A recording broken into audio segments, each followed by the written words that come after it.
অধীরবাবুর নিজস্ব একটা পরিচয় আছে, তিনি কংগ্রেসের বড় নেতা। ভারতের ইতিহাস যখন লেখা হবে তখন অধীর চৌধুরীরও নাম লেখা থাকবে। আমি আশা করব উনি নিজের দল থেকে ছেড়ে না আসুন। এটা অস্বীকার করার জায়গা নেই। অধীরবাবু হেরে যাওয়ায় তৃণমূলের দুর্নীতির বিরোধিতা করার একটা স্ট্রং ভয়েস কমে গেল। আমি আশা করব তৃণমূল বিজেপির যেভাবে বিরোধিতা করতেন সেই মতোই বিরোধিতা করে যাবেন। অধীর চৌধুরী প্রসঙ্গে আজ তাক বাংলায় খোলাখুলি মন্তব্য নওশাদ সিদ্দিকীর। বাংলার কংগ্রেস সাংগঠনিক পালাবদলকে ঘিরে জলঘোলা শুরু হতেই তাদের মাছ ধরতে নেমে পড়ল তৃণমূল কংগ্রেস বিজেপি। শোনা যাচ্ছে যে প্রাক্তন প্রদেশ কংগ্রেস সভাপতি অধীর চৌধুরীর উদ্দেশ্যে আহ্বান জানানো হয়েছে দুই শিবিরে যোগ দেবার। তবে এই বিষয়ে কোনো অফিসিয়ালি কিছুই জানায়নি। লোকসভা ভোটের পরে কংগ্রেসের সর্বভারতীয় সভাপতি মল্লিকার্জুন খার্গের কাছে প্রদেশ কংগ্রেস সভাপতির পদ থেকে তিনি ইস্তফার চিঠি দিয়েছেন বলে জানিয়েছেন অধীর। তবে সেই ইস্তফা গ্রহণ করা হয়েছে কিনা সেই বিষয়ে তাকে কিছু না জানিয়ে দিল্লিতে দলের বৈঠকে যেভাবে তাকে প্রাক্তন বলে উল্লেখ করা হয়েছে তাতে ক্ষোভ এবং অভিমান প্রকাশ্যে এনেছেন বহরমপুরের প্রাক্তন সাংসদ। এই প্রসঙ্গে আইএসএফ বিধায়ক নওশাদ সিদ্দিকী বলেন, অধীরবাবুর নিজস্ব একটা পরিচয় আছে, তিনি কংগ্রেসের বড় নেতা। ভারতের ইতিহাস যখন লেখা হবে তখন অধীর চৌধুরীরও নাম লেখা থাকবে। আমি আশা করব উনি নিজের দল থেকে ছেড়ে না আসুন। এটা অস্বীকার করার জায়গা নেই। অধীরবাবু হেরে যাওয়ায় তৃণমূলের দুর্নীতির বিরোধিতা করার একটা স্ট্রং ভয়েস কমে গেল। আমি আশা করব তৃণমূল বিজেপির যেভাবে বিরোধিতা করতেন সেই মতোই বিরোধিতা করে যাবেন। এবার আপনাদের শোনাবো কি বলছেন আইএসএফ বিধায়ক নওশাদ সিদ্দিকী, শুনুন।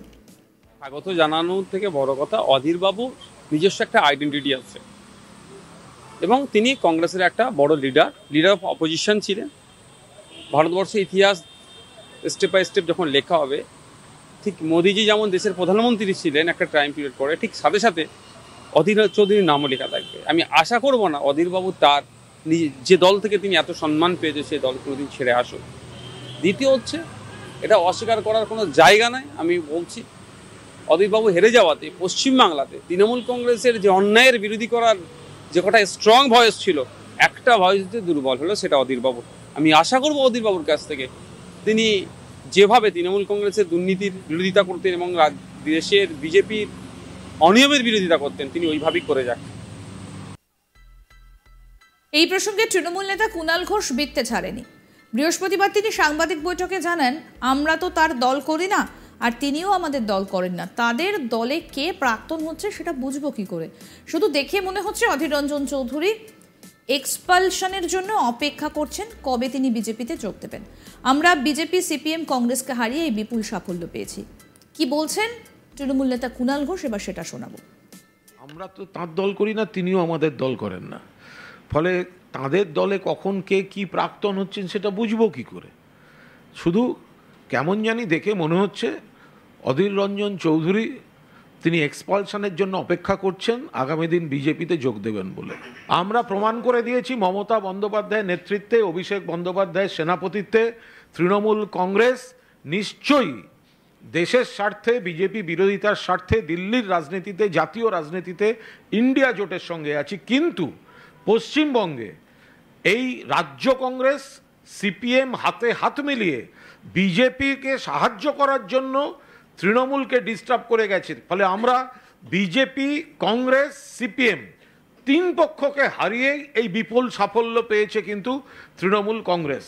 ফলে সেটা সবসময় আপনারা মনে রাখবেন, তৃণমূল কংগ্রেসের 29 জন যে লোকসভার সাংসদ, 13 জন রাজ্যসভার সাংসদ, 42 জন সাংসদ, এরা কিন্তু এককভাবে তৃণমূলকেই রিপ্রেজেন্ট করছেন সংসদে। অপরদিকে বিত্তে ছাড়েননি তৃণমূল বিধায়ক হুমায়ুন কবির। তিনি বলছেন, অধীরদার নিজের পায়ে নিজের কুড়ুল মেরেছে। ভারতের কংগ্রেস তাকে 10 বছরের বেশি সময় ধরে প্রদেশ কংগ্রেসের সভাপতি রেখেছিলেন। কি বলছেন শুনবো। সংগঠক হিসাবে আমি বলবো, অনেক সিনিয়র পলিটিশিয়ান এবং অনেক অভিজ্ঞ এবং মুর্শিদাবাদের রাজনীতিতে অধীরদার মতো লোক অনেক ইম্পর্টেন্ট লিডার, কিন্তু নিজেই নিজের পায়ে কুড়ুল মারা বলে একটা কথা আছে বাংলায়। অধীরদা তার নিজের ক্যারিয়ারটাকে উইক করেছে, দুর্বল করেছে, নিজের পায়ে নিজের কুড়ুল মেরেছে তার মিসেসের কথাই চলতে গিয়ে।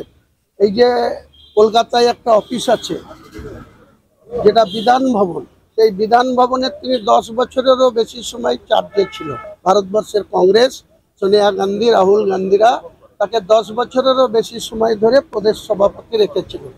তিনি যদি ওটাকে তার কিচেন রুমের সদস্যর কথাই চালাতে যায়, তার যা পরিণতি হওয়ার আজকে সেটাই হয়েছে। এতদিনের একজন পলিটিশিয়ান এইভাবে অপমানিত হলেন, এটা মান অপমান তো আপনাকে মান রক্ষা করার দায়িত্ব তো আপনারও। আমাকে যদি কেউ অসম্মান করে সেটাকে কি করে কন্টেম করব বা কি করে সেটাকে প্রতিহত করব বা আমার সম্মানটাকে কি করে আমি উজ্জীবিত রাখবো, সেটা তো দায়িত্ব আমার। তো উনি যদি ওনার মিসেসের দ্বারা পশ্চিমবঙ্গ প্রদেশ কংগ্রেস চালাতে যায়, এই হুমায়ুন কবির কেন কংগ্রেস ছেড়েছে? এই আবু তাহের খান কেন কংগ্রেস ছেড়েছে? অপূর্ব সরকাররা কেন কংগ্রেস ছেড়েছে? আপনারা ওই জেলায় আমরা ছোট থেকে পলিটিক্স করেছি, ওর 7 বছর আগে থেকে আমি পলিটিক্স করি। ও 1989 সালে রাজীব গান্ধীর হাত ধরে কংগ্রেসে এসেছে, আর আমি 1982 বিশেষকে দিয়ে চালানোর জন্য কংগ্রেসের এই অবস্থা হয়েছে। তার জন্য আজকে তাকে সেই ব্যাঙে মুতে দেয় বলে সেই হাল হয়েছে, কেউ উঠছে না। কথাই করতে যে প্রদেশ পদ গেল, তাকে ভোটে হারলো, তারপরে পদ গেল। এখনো হঠাৎ বলছে গুলাম মীর জেনারেল সেক্রেটারি, সেই রাজ্যের প্রভাবী, সে নাকি ওকে হঠাৎ করে বলেছে যে উনি প্রাক্তন, দিল্লিতে ডেকে ওনাকে বলেছে প্রাক্তন অ্যাড্রেস করেছে, তাই নিয়ে ওর গুসা হচ্ছে। কিন্তু এটা তো আর ভাবা উচিত ছিল। যদি আজ ভিত থাকতো, লোক জল থাকতো, জনবল থাকতো, তাহলে অধীর চৌধুরীর এগেনস্টে এই ধরনের স্টেপ নেওয়ার গুলাম মীর কেন আরো 10টা মীর এসেও নিতে পারত না। অধীরবাবুর নিজস্ব একটা পরিচয় আছে, তিনি কংগ্রেসের বড় নেতা। ভারতের ইতিহাস যখন লেখা হবে তখন অধীর চৌধুরীর নামও লেখা থাকবে। আমি আশা করব উনি নিজের দল থেকে ছেড়ে না আসুক, এটা অস্বীকার করার জায়গা নেই। অধীরবাবু হেরে যাওয়ায় তৃণমূলের দুর্নীতির বিরোধিতা করার একটা স্ট্রং ভয়েস কমে গেল।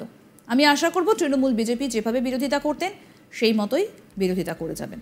অধীর চৌধুরী প্রসঙ্গে আজ তাক বাংলা একেবারে খোলাখুলি মন্তব্য নওশাদ সিদ্দিকীর।